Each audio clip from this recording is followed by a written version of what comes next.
Welcome everybody. Today I'm at Tony's Produce Market right here in Crystal River, Florida, but I'm headed over to Jacksonville, Florida to meet with my friend Brandon Linder. He's the ex-center for the Jacksonville Jaguars.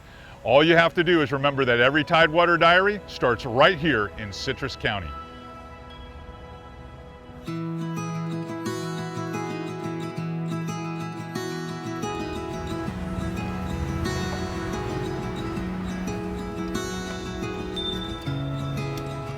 How you doing, Tony?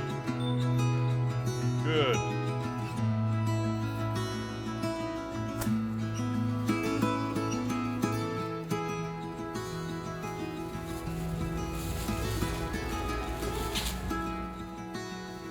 Well, Tony, you sold me these the last time. I'm coming back for more. Yeah, they're good. Yeah, they're way good.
Yay.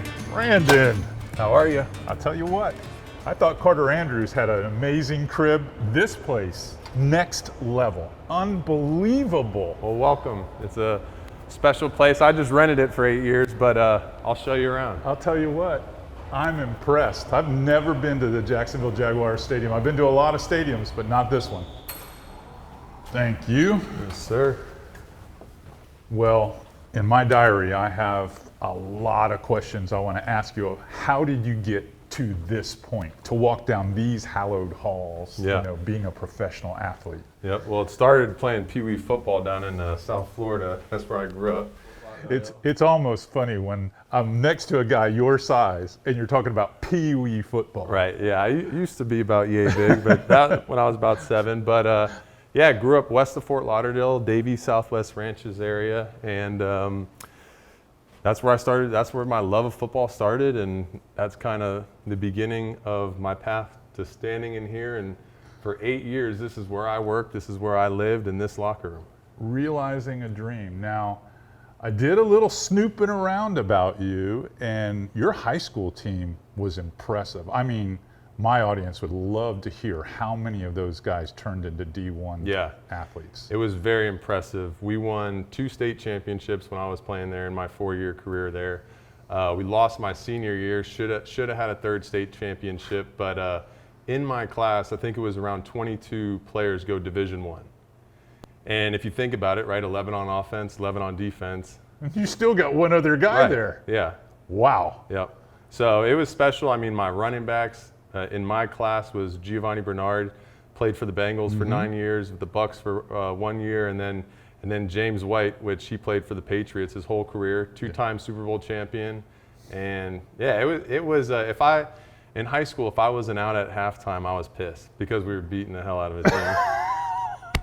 Yeah.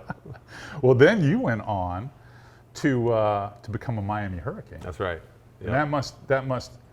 You were telling me earlier, because we just met. Right. I mean, people don't realize that. You know, the Tidewater Diaries, everything is connected because of the outdoors, and we're going to talk about this later, because of my relationship with Gray Drummond, who runs Florida Outdoor Experience there in Chiefland, and your relationship as being a neighbor, because you guys own property near him. Yep, we're neighbors. You're neighbors. I mean, that's how this all kind of effervesced and happened.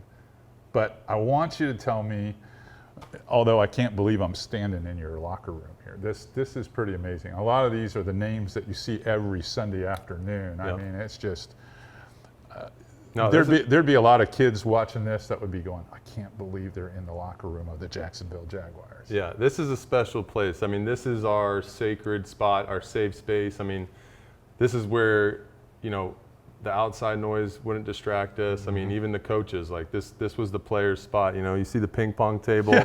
Sometimes there, you know, you got the putt right here. Putt. There'd be video games sometimes. So this is where we came, and we just, I don't know, it was different because everyone, we grinded and we struggled together, and so that bond became so strong with these teammates. Yeah, and growing up playing high school athletics and stuff like that, you do realize as many cultural differences as there can be between certain groups of people, and I'm saying that in a positive way.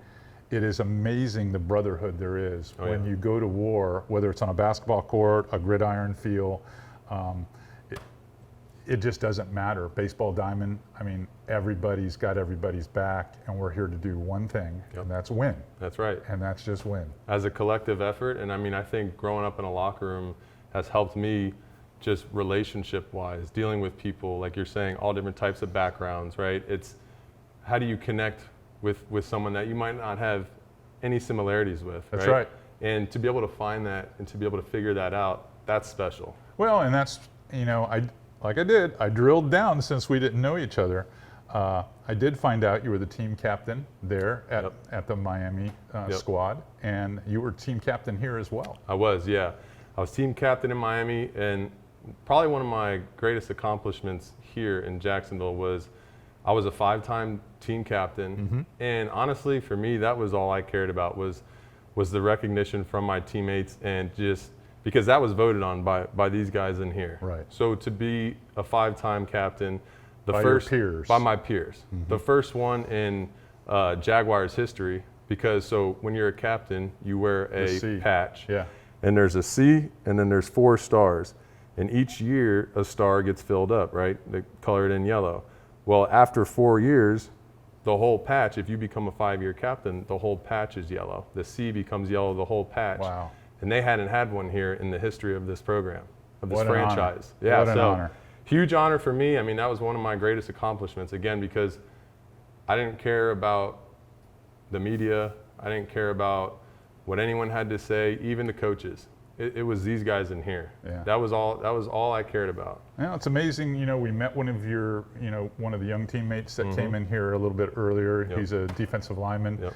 And you could just see the appreciation and the respect that he has for you being an ex-player, and you're here today. And he's all fired up. He's got his summer off. He's ready. Oh, yeah. He's ready to crash helmets this fall. So it's nice.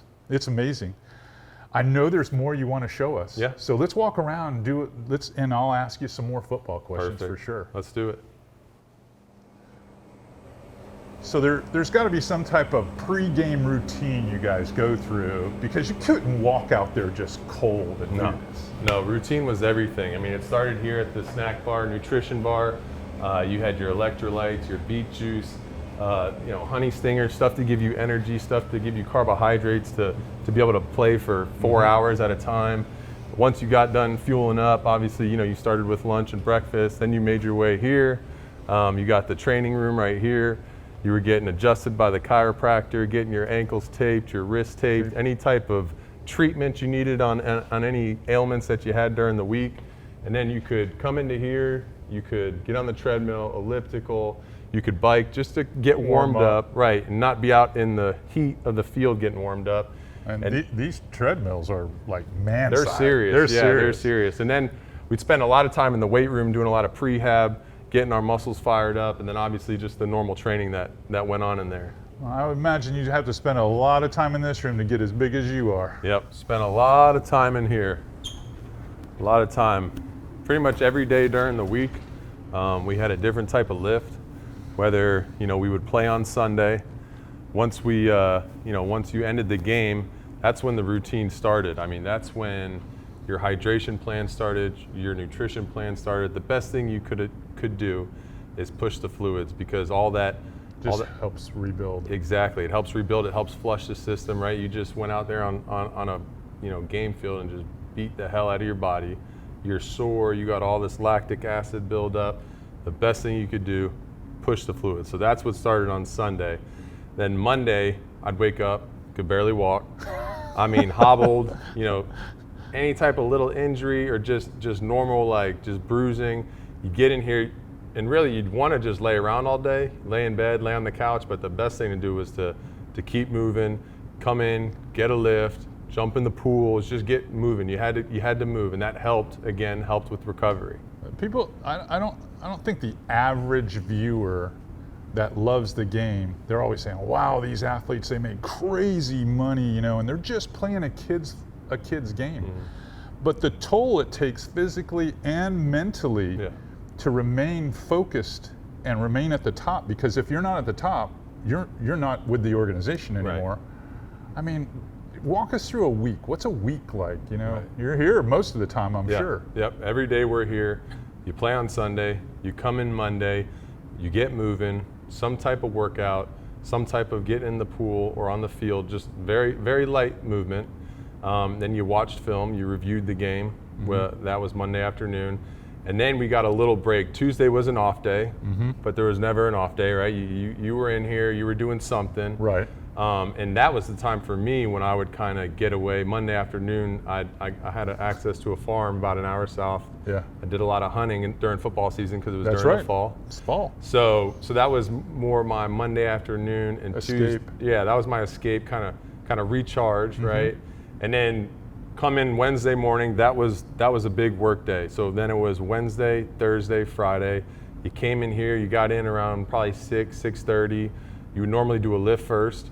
Then you'd go eat breakfast, and then the lifts consisted, one day would be legs, another day would be upper body, like more explosive movements, not bodybuilder type lifts. Right. This was all power, quick, functional movements. Eat breakfast, we'd be showered up, and then meetings started probably around 8 a.m. And if you had to be 5 minutes early, you weren't walking in there at 8 a.m. You were walking in there at 7:55. And so we had meetings from about 8 a.m. to 10:30, and then we'd have a little break. We'd have a snack at that nutrition bar.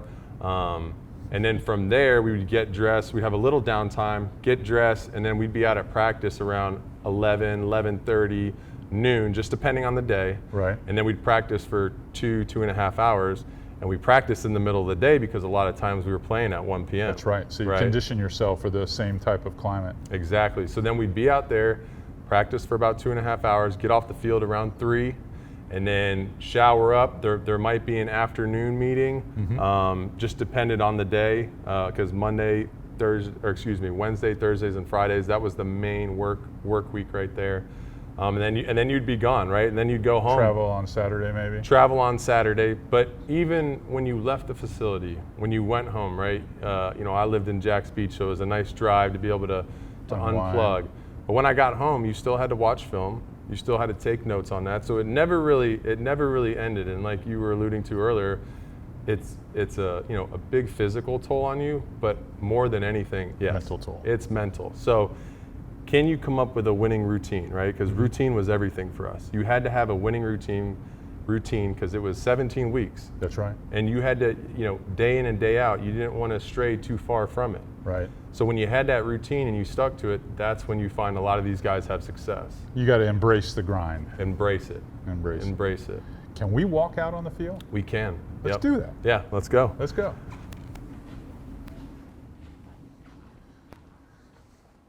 Wow. I'll tell you, you do not realize the magnitude of how big one of these playing fields actually are until you come out here and see it in person. I have no idea how running down that tunnel, how you can focus and stay in the game without just feeling overwhelmed. Yeah, no, there is a lot of distractions, but when you come out that tunnel and it's 5 minutes before kickoff and the energy, I mean, you feel this stadium rocking, especially when it was sold out. And then we're standing here, right, I mean, your toes are right where the turf meets the natural grass. The national anthem's playing. I mean, I'm getting goosebumps right now. I can see that. It's special. I mean, this was like, again, it was Sunday. It was almost like going to church for me. But the distraction part of it, when I stepped on the field, when I was playing, all of the noise, all of the fans. It was a blur. It was a blur. It was just me on the field, and it was almost like an out-of-body experience. And I mean, I was looking at myself almost like I'm playing Madden. It was an incredible experience, and being able to lock in and flip that switch and perform, especially under these lights, it was something. Man, this is the closest thing to Roman gladiator stuff in the Colosseum that you could ever imagine standing down here, because I've never had this perspective. Right. Now, I know your position is kind of a heady position. The center makes offensive line calls. Everyone's looking at the center to check the defense out. I mean, walk me through that. Yeah. So it started in the huddle. We would get the play call. We'd come up to the line, and like you're saying, I'm the one that would start it. I would ID the defense, because that's the play that we had.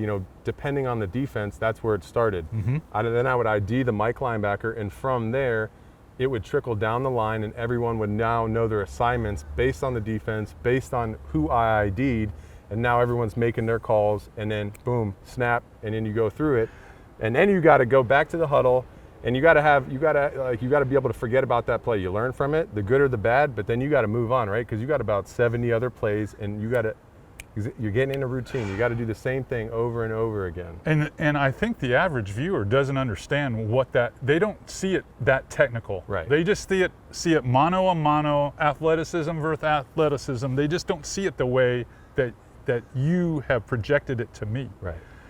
Now, this is a question that actually came from my son. Who's the Billy Badass that's over the top of you, whether it's a nose tackle, a DT, a DE that switched places? I mean, who are those guys in the NFL that were the big challenge for? I'm sure they're all right, studs, but I mean, who are the guys? Yeah, so I went into every week knowing that every week there was going to be a stud you were going against. And for me, I stopped looking at the names, and it became more just their numbers, right? I didn't want to get caught up in the name of that person, but I'm always going to give someone their flowers, and someone like Aaron Donald, Fletcher Cox, Linval Joseph, those guys were absolute studs. And what they had was they had power and they had speed. They were savvy vets. They had tons of tools in their toolbox. So in preparing for them that week, I mean, you really had to get your shit together, right? And you had to, when you came out of that tunnel and you knew he was standing over there as the anthem was playing, you had to flip that switch. And so those were guys that were, I mean, we had tremendous battles, and some of those guys I saw twice a year. So there were some badasses, but every week you were facing someone. Yeah, I bet. Well, I'll tell you what, it's beautiful out here, but it's also hot. You want to go up to that suite I'm ready. Get down to what we came here to talk about, and that's the great outdoors. Let's do it. I'm do ready. It. Well, before we dive into all of your outdoor stuff that you've got going on, I've got to ask you one more question. Sitting up here in the press box and where the coordinators and everyone are, I mean, do you have any other Jaguar aspirations as far as maybe player development or coaching or anything like that? Yeah, I mean, probably not full-time coaching, but I think, player development-wise, I think I have a lot of, knowledge to give some of these younger guys that are coming up and being now an NFL guy, an NFL player. I could see myself doing that. Maybe some sort of broadcasting. I don't know. I'm still trying to figure it out. I needed to step away, and I took a year away from football, since I've retired. So what's next? I don't know. I know that I do want to be a part of this organization, and I want to be a part of this community. Yeah. I can tell that, because it's tough to get away from this. And when I saw you interact with the trainer downstairs and his young son, I can tell there's a feel here for you that there's an emotional attachment to this place and this community. So to me, it would be hard just to totally, separate myself from something like that. I mean, you're just too connected here. Right. I mean, I was drafted here and played 8 years here, and I was doing things in the community. And I mean, I will call Jacksonville my home. I don't see myself leaving. I mean, I'm a South Florida kid, and I have no aspirations to move back down there. So yeah, I want to stay involved. I want to stay a part of this, and this is home to me. I mean, it was when I made that decision to retire. That was part, a strategic play, because I want to live here. This is where I want to be, and this organization hasn't had many lifers, that have just played here. Well, you told me when we were downstairs and I first met and we had a break in between shooting scenes that basically football has facilitated your outdoor lifestyle. Explain that. It has. So this was a childhood game that I loved and I grew up playing. And then once I got to high school, then, okay, you know, I started to get scholarship offers. So I was like, okay, I can do something with this. Went to the University of Miami, played there, and then it became like, okay, well, now I'm starting to get looked at by scouts from the NFL. So, okay, I've always had the dream of going to the NFL. And once I did that, I really just locked it in, and solely for the fact that I knew that I had a small window. And I wanted to maximize my opportunity. And I felt like I did that. And I did that because of my love for the outdoors, because I knew all I wanted to do, not all I wanted to do, but mostly what I wanted to do when I was done was fish and hunt. And I've done that from a young age. I mean, growing up, we started fishing, and I knew my love for the outdoors. I knew that, okay, it's not about money, but it helps you buy the boat that you want to take the trips that you want to do, and buy the farm that you want to now put all of your time in and pour into that dirt and make it yours. So I ran with it, and I knew my window was small, and I maximized it. You did. You've made the means justify the end, and nothing as truer has happened. You know, we talked about a mutual friend that was kind of the introduction of you and I, and that is Gray Drummond. Now, Gray Drummond, in my part of the world, you know, he was a banker, and he runs Florida Outdoor Experience, and he's a hardcore tarpon angler, and he's just one of those personalities. And when he told me that you had bought a farm right next door, and he says, yeah, you're going to like Brandon. Brandon is one of those guys that likes to do everything. He loves to hunt. He loves to dive. He loves to fish. He's going to be someone that's just not a casual friend or acquaintance you're going to make to do a television show. You're literally going to find yourself connected to this guy for a long time, because he's in it to win it, just like he was in the NFL. He's looking at doing something in the outdoors, something similar. And I really do feel like you are a natural for that. And there's a few questions I did have. I noticed, snooping around a little bit, the free diving thing. Tell me a little bit about that before we talk hunting and fishing. Because that free diving thing, I look at a guy your size, I was like, I think of small people free diving. Right. I mean, you're not just talking about diving to the bottom of the pool to win a bet to see if you can get a quarter off the bottom in an 8-foot pool. You're diving now like 60 plus feet, right? Yeah, the other day I had my deepest dive, which was 97 feet. Whoa!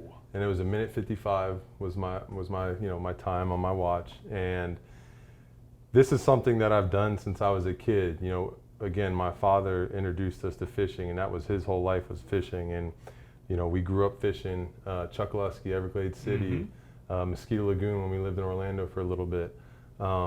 And we also would go down to the Keys, and we would lobster, and we would dive and shoot fish. So I have always free dove since I was a kid, but it hasn't been really the last, I would say, 6 to 8 months where I've really like tapped into it, and I started taking the courses to help you, level up now with this free diving and dive deeper. Because back in September, I mean, I was diving 20 to 40 feet, and that was comfortable. And 40 feet, it was like, all right, I'm ready to get back to the surface, right? I mean, I'd bottom out, maybe shoot a fish, and time to go back up.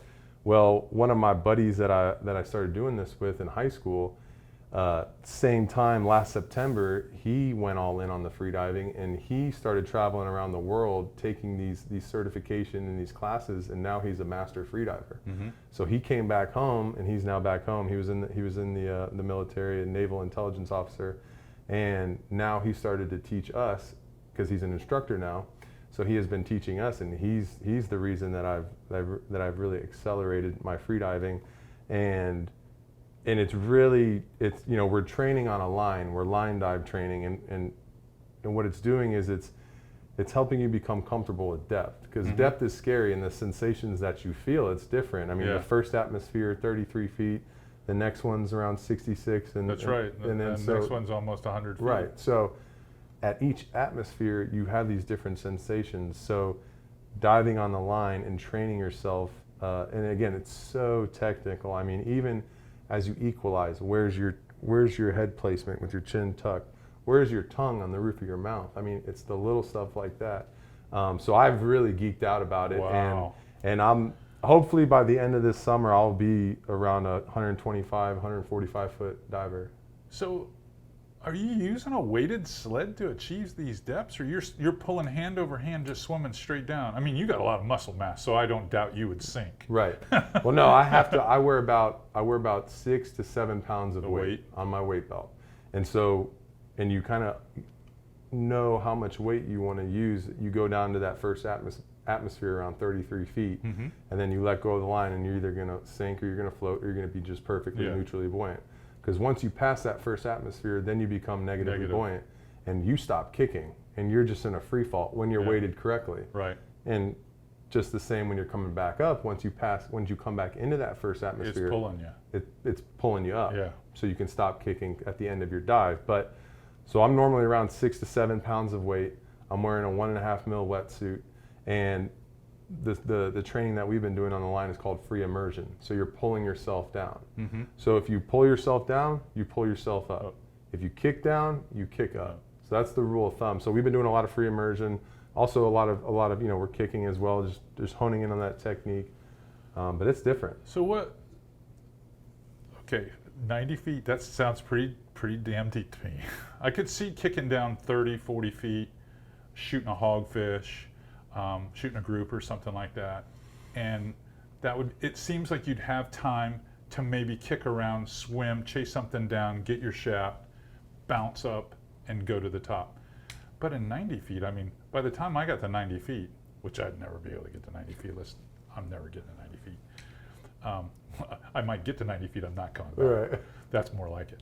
But all things considered, would you have enough time to shoot something at that depth? Like if you were diving a wreck dive or something like that. Right. So again, you got line diving, free diving, and then you got free diving and spearfishing. Right. You have two different, So you're doing this as a personal goal. As a personal goal, but also then I'm training. Now this will translate to my free diving and spearfishing. So no, right now would I go down 90 feet and shoot a fish? Absolutely not. Yeah. Now, I was down the other day. We were in the Bahamas, and we were diving 50 to 55, and I felt comfortable bottoming out.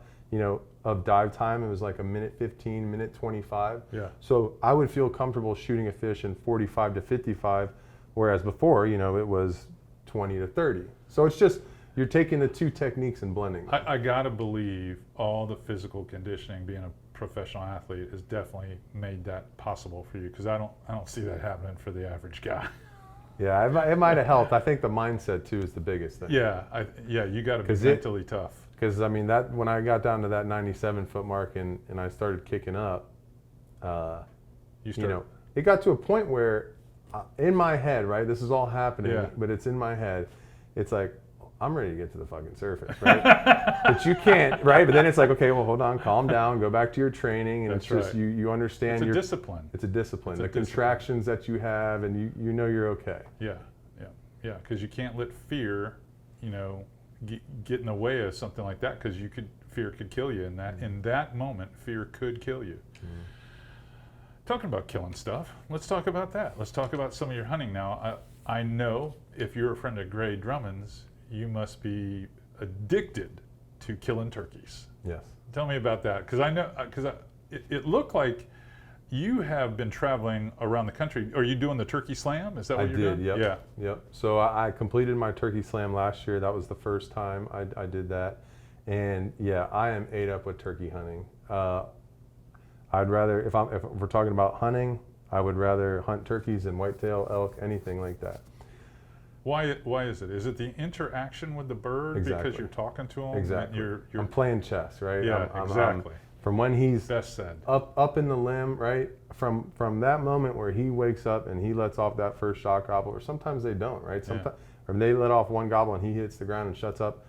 There is a game there all morning that is played, and do I love deer hunting? Yeah, of course. But I'm sitting in a deer stand. Yeah, I'm patterning them. There's a lot that goes into that, but With a turkey, I am on the ground. I am interacting. It's like you're a kid playing hide and seek, right? That's right. And I'm also now I'm speaking to this turkey. Yes. Tricking this turkey that I am a hen, that's receptive. And so for me, like, I love it. Like, it's what I'm truly passionate. It's the nirvana for you. Yeah. It's like sight fishing in my game. Yes. Sight fishing is the same way, because you look at the fish and you can tell by just the nature of the fish, if its fins are tucked in, you got to be patient for the right angle to come up. Most people aren't, but you got to be patient for it, because the bait can't come in front of it a certain fashion where it's pinching it. So that's the nirvana in light tackle fishing, is the whole sight fishing thing. So I could see where turkey hunting would be that way. Do you do much bow hunting? I do, yes. Okay. Yep. When I don't turkey hunt with a bow. That's right. You can. Yeah. But I just believe that it's not the right thing to do. I mean, yeah, and you can, and it's all good. I'm in the world of, you shoot them with a shotgun. Yeah. And I have seen a lot of times it go wrong with a bow. Yeah. You wound that turkey, you don't find them. They can hole up somewhere and you won't find that turkey. So I don't know. I like the ethical kill. And again, will there become a time where I bow hunt a turkey? Maybe. Yeah. But I do enjoy bow hunting, white-tailed deer. As soon as it comes into season here, I think it's September 16th is opening day in Florida for Zone C, where we're at. Yes, I love bow hunting, and now that I have the time, before when I was playing football, I only had Monday and Tuesday, right. So I was toting a rifle when I had to. But I think I want to get into where I'm just strictly bow hunting these. So, and these that's deer. the progression I see most of my friends go. They go from, I don't even rifle hunt anymore. All I do is bow hunt. They get into that. It's like anything from moving from conventional fishing to fly fishing. Right.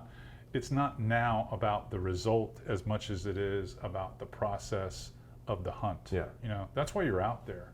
You're out there because the smells, the sounds, just being away from, humanity, standing on that field looking at 70,000 people screaming and you can't even hear your own voice, to all you hear is a couple of squirrels and some songbirds and then one snap of a twig and you're like, here they come. Mm-hmm.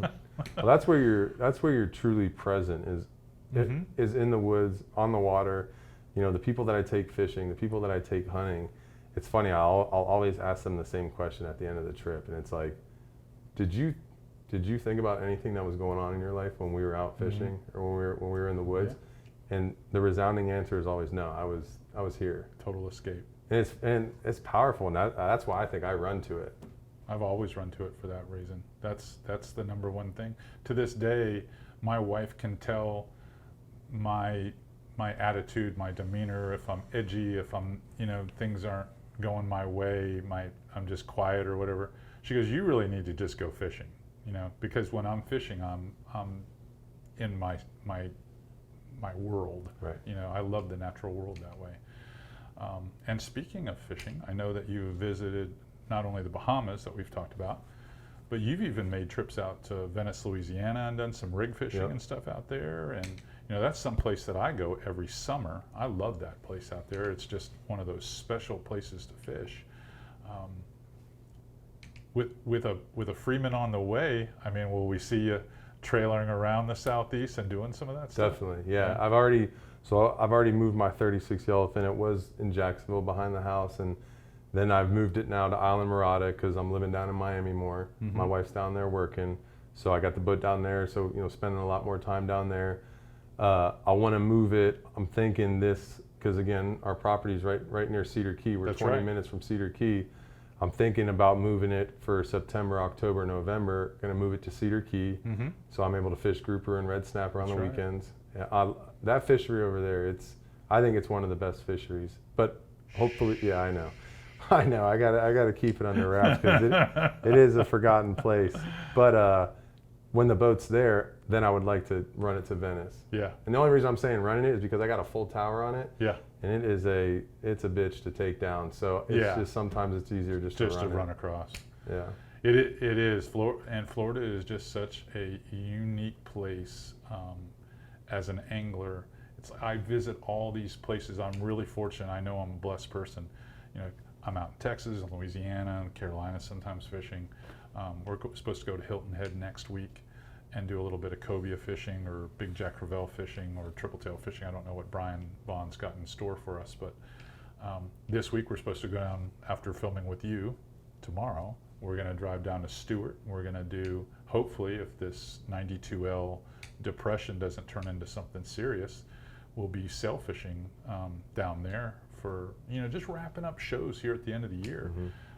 But so many experiences, and it seems like you having the opportunity as a professional athlete to retire at such a young age, you're going to get to do this stuff. I mean, when you were telling me, well, I've got a trip here, and then when that one's over, I got like 2 days to unpack and repack, and I'm going here, and it's exciting. It's exciting. It's not a whole lot different than your life in the NFL. It's like, well, instead of we're going to play the Eagles this week, and next week we got to play the Colts. It's like we're gonna play the mule deer this week, and we're gonna play the turkeys next week. So. Yeah, no, it's exciting. I mean, my summer's pretty much all planned out. My fall is pretty much all planned out, and it's just trip to trip. And when I come in my house, it looks like a mess right at the front door because I come in, I throw my shit down, I laundry, repack, grab what I need, and I'm out. You're out again. Yeah.